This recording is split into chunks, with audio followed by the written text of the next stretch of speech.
जीवन का उद्देश्य बता गए दयानंद दरवेश के ताता टूट न जाए, के बंधन छूट न जाए, के ताता टूट न जाए, के बंधन छूट न जाए। ओ जीवन का उद्देश्य बता गए दयानंद दरवेश के ताता टूट न जाए, के बंधन छूट न जाए, के ताता टूट न जाए, के बंधन छूट न जाए। प्रथम स्वयं निज की तैयारी, आस्तिक रहो बनो ब्रह्मचारी। प्रथम स्वयं निज की तैयारी, आस्तिक रहो बनो ब्रह्मचारी।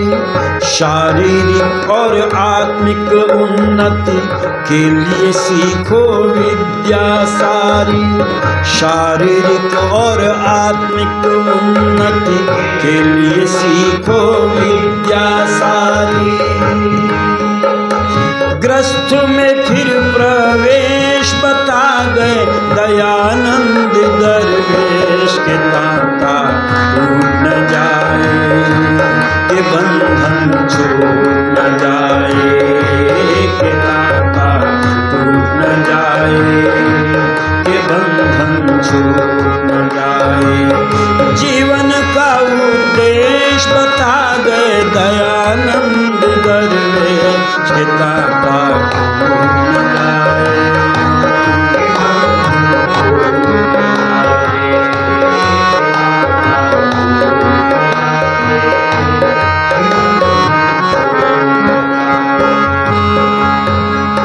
सदगृहस्थी बनो स्वार्थ से छुटकर, परोकार परिश्रम में जुटकर। सदगृहस्थी बनो स्वार्थ से छुटकर, परोकार परिश्रम में जुटकर। सारे नगर की करो भलाई, निज जीवन से ऊपर उठकर। नित्य कर्म हमेश बता गए दयानंद दरवेश के ताता टूट न जाए, के बंधन छूट न जाए, के ताता टूट न जाए, के बंधन छूट न जाए।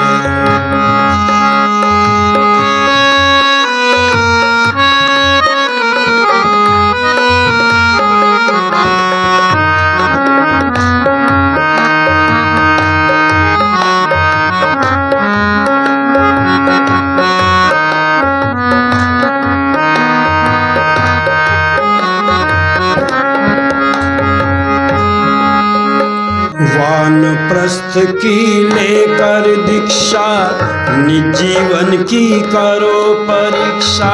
वानप्रस्थ की लेकर दीक्षा, निज जीवन की करो परीक्षा। धर्मनिष्ठ हो उत्तम जीवन, कर्मनिष्ठ दो उत्तम शिक्षा। काटो सकल कलेश बता गए दयानंद दरवेश के ताता टूट न जाए, के बंधन छूट न जाए, के ताता टूट न जाए, के बंधन छूट न जाए।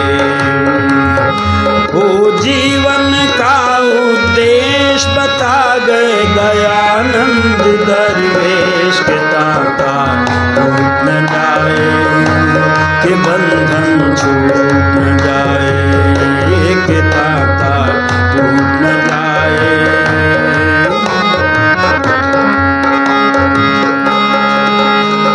मोक्ष द्वार आश्रम संन्यास है, जीवन का अंतिम इतिहास है, मोक्ष द्वार आश्रम संन्यास है। जीवन का अंतिम इतिहास है, शोभा राम यज्ञ में जीवन, सब में पास तो इसमें पास है।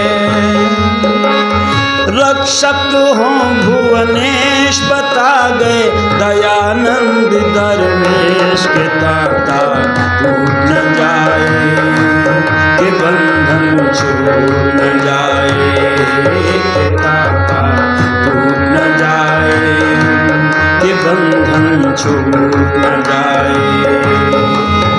वो जीवन का उपदेश बता गए दयानंद दरवेश के ताता टूट न जाए, कि बंधन छूट न जाए, के ताता टूट न जाए, कि बंधन छूट न जाए।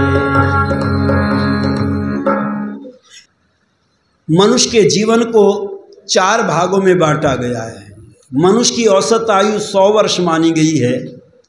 वैसे जरूर नहीं हम 100 साल तक ही जिए, इससे ज़्यादा भी जी सकते हैं और इससे पहले भी ट्रांसफ़र हो सकता है, पर औसत आयु मान ली गई। मनुष्य की औसत आयु 100 वर्ष है।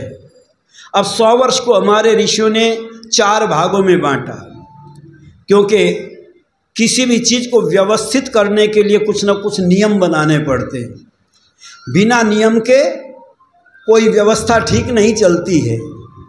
इसलिए ये माइक चल रहा है तो ये व्यवस्था में चल रहा है, इसकी व्यवस्था बनी हुई है। जो तार जहाँ लगाने का वहीं जुड़ा हुआ है तो ये चल रहा है, और जरा सा व्यवधान आ जाए तो ये बंद हो जाता है।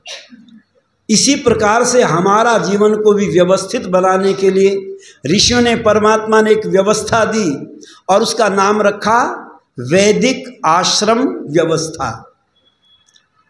और राष्ट्र को व्यवस्थित रखने के लिए एक व्यवस्था दी जिसका नाम रखा वैदिक वर्ण व्यवस्था। उसके साथ व्यवस्था शब्द जुड़ा हुआ है, पर व्यवस्था को लोग विवस्था मान लें तो बात अलग है। ये व्यवस्था है, इसमें चल कर के हम अपने जीवन को सुखी बना सकते हैं। तो पूछा वो 4 भाग कौन से किए? 100 वर्ष को 4 भागों में बांटना, तो एक भाग 25 वर्ष का बैठता है, और पहला जो 25 वर्ष का भाग है उसको कहते हैं ब्रह्मचर्य। अब ब्रह्मचर्य का अर्थ मैंने आपको कल बताया था। ब्रह्मचारी किसको कहते हैं? ब्रह्म कहते हैं ईश्वर को, जो ईश्वर की उपासना करता है।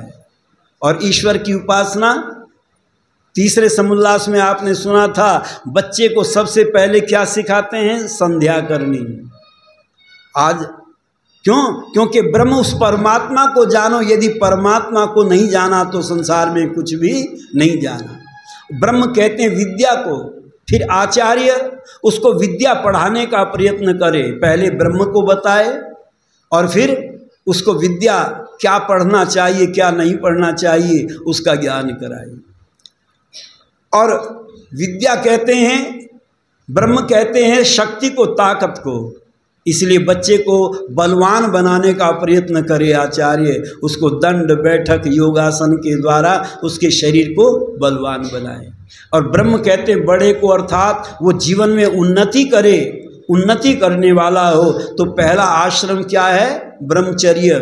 और ब्रह्मचर्य की शिक्षा तीसरे समुल्लास में ऋषि ध्यान जी महाराज देते हैं।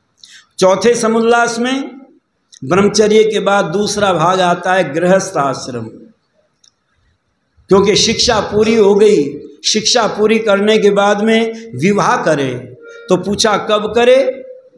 प्रश्न आया कि विवाह कब करना चाहिए? तो ऋषि दयानंद लिखते हैं जब 4 वेद पढ़ ले तब विवाह करें। तो कहने लगे जी 4 वेद पढ़ने तो बहुत टाइम लग जाएगा।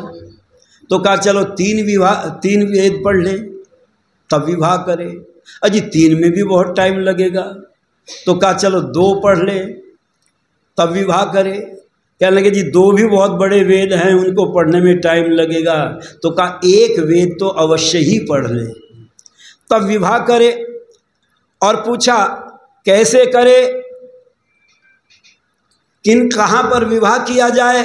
तो लिखा है, हो नहीं पिता का गोत्र तथा माता की न हो 6 पीढ़ी, ऐसी कन्या से हो विवाह, सत्पुरुषों की मर्याद यही। कहते हैं पिता का गोत्र तथा माता के गोत्र की 6 पीढ़ी छोड़ करके तब विवाह करें। गोत्र को छोड़ करके, और इस पर बड़ा हंगामा मचा था, गोत्र को क्यों छोड़ें। तो पूछा, ये बताओ विवाह नजदीक में करना चाहिए या दूर करना चाहिए? तो ऋषि दयानंद उत्तर देते हैं, प्रमाण देते हैं निरुक्त का, जो दूर देश की हो कन्या, उसमें रहता आनंद सदा, दुहिता दूरे हिता निरुक्त ने, इस हेतु कहा है दूर हिता। दूर विवाह करने में आनंद रहता है। एक ने कहा जी नज़दीक क्यों न करें? हमने कहा नज़दीक करोगे तो जरा सी बोलचाल होगी और वो गाएगी मैं के चली जाऊंगी, तू देखता रहिए। ये झगड़े मचेंगे। और दूर होगी, इतना लेटर डालेंगे, इतना कुछ सूचना देंगे। वैसे अब तो दूर में भी कोई खतरा नहीं है, नज़दीक में भी खतरा नहीं है, क्योंकि अब तो दूर को भी टेलीफोन से एकदम बता देते हैं। अजी ऐसा हुआ, सास ने कहा ये क्या बनाया, ऐसी रोटी बनाते हैं क्या? झगड़ा कर रही है मेरे साथ में, जरा सी देर में फ़ोन पर बता देते हैं। पर फ़ोन पर बता भी तो आने में तो टाइम लगता है, थोड़ा बहुत टाइम लगेगा, तो इतना गुस्सा ठंडा हो जाएगा, झगड़ा शांत हो जाएगा। और नज़दीक होगी तो एकदम लाठी डंडा उठा करके आएंगे, कहने लगे अभी देखते हैं तेरी सास को कैसे तुझे धमकाती है, अभी देखते हैं तेरे ससुर को कैसे धमकाते हैं। अच्छा बताओ झगड़ा बढ़ेगा या घटेगा? इसलिए ऋषियों ने कहा दूर देश में विवाह करने में लाभ रहता है, और उसके अनेक कारण गिनाते हैं। क्योंकि नज़दीक रहने में हम एक दूसरे के व्यवहार को जानते हैं, फिर मजाक मजाक में कह देते हैं तू तो ऐसा करती थी, तू तो ऐसा करती थी, और वो मजाक भी घर में कलह का कारण बन जाती है। इसलिए पूछा कहाँ विवाह न करें?